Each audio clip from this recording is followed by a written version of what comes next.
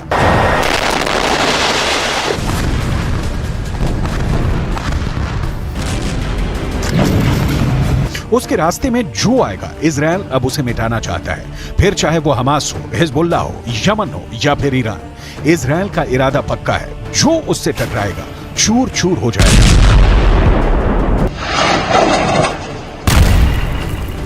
इसमें कोई शक नहीं कि ईरान में इजरायल को लेकर इस वक्त बहुत गुस्सा है। ईरान के जनरल अब तक इजरायल की बमबारी को लेकर बहुत आक्रामक भाषण देते आए हैं, लेकिन इजरायल को डरा नहीं पाए।